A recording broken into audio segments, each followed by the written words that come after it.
Question number 7, Phil Twyford.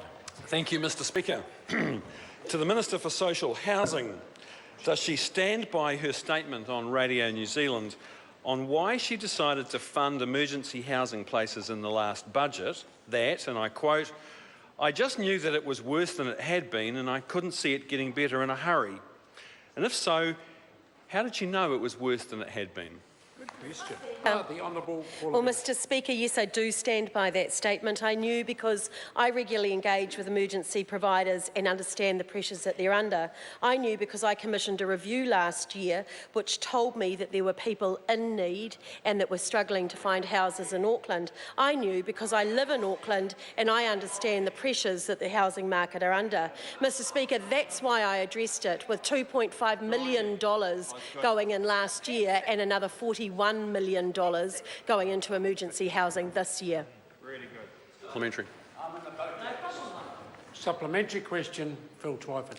Why did she advise the Prime Minister to say that homeless people should just go to WINS when it's taking her 155 days on average to house the homeless?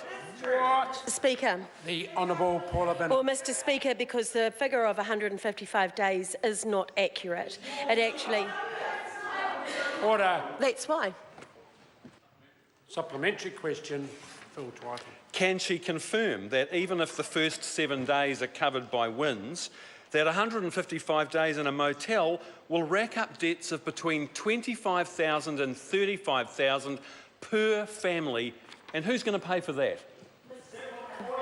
On average, it is 7 days. On average, it is 7 days that people have been requiring those SNGs. In exceptional circumstances, it will go longer. I'm thrilled to announce that that will be starting tomorrow. Supplementary. Supplementary question, Phil Twyford. Given that she says, and I quote, "We've got more people in need than I've got houses to put them in right now," unquote, does she accept that it wouldn't be such a big problem if her government hadn't sold down the stock of state houses by nearly 3,000 since 2011? That would have helped. Speaker. The Honourable Paula Bennett. Well, Mr Speaker, since the 1990s, there has been a 25% increase in state houses in the Auckland market. We have a pipeline that's bringing... We have a pipeline that's... I'm sorry, Mr. I can't even hear myself. Order. We have a pipeline of houses that are coming through, of more than 1,000 social houses that are coming through in the Auckland market, Mr Speaker. There is no point in trying to answer the question. Order. Can I just ask if we're going to have another supplementary question from Mr Twyford? Can colleagues please allow Mr Twyford and myself to hear the answer? Yeah.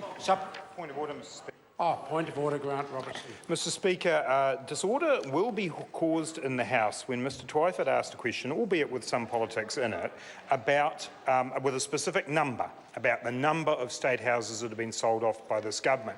And the answer given by the Minister was to refer to what had happened to state housing since the 1990s. That's what caused the disorder, was the answer that the Minister gave.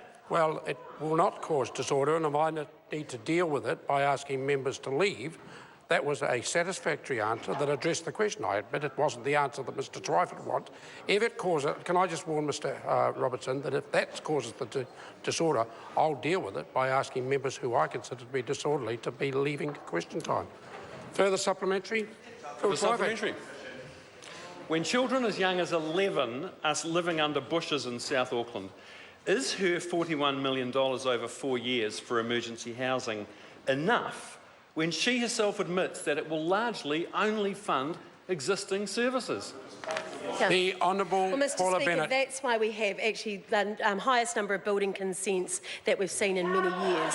Mr Speaker, that's why we are seeing an increase in the number of social houses, and particularly in Auckland, that are coming through, including the 18 that I went and saw just earlier this week, where we'd knocked down 5 to actually then rebuild another 18 homes. That's making a huge difference for those New Zealanders that need it. Mr Speaker, there's literally thousands of new houses that are in the pipeline. We're now getting back to where we were. If we can't hear the answers, there is little point in Mr Twyford continuing with his line of questioning. Well, I'll invite the member to ask a supplementary, but if I don't get cooperation from my left-hand side throughout the answer, I'm just going to move to the next question. Supplementary question, Phil Twyford. Does she think that homelessness might be getting worse because instead of focusing on fixing the problem, she spends her time pretending that flying squads have talked to people who didn't need help and having her office smear the people who are actually giving help, like Tapuia Marae? The Honourable Paula Bennett. Well, Mr Speaker, I have a lot of respect for Tapuia Marae and what they're doing there, and always have. Mr Speaker, I actually think that between government, community, councils, what we're doing is making a difference. Yes, there is a lot that's happening. There's a lot in the pipeline. There's just no point, Mr Speaker. Question number 8.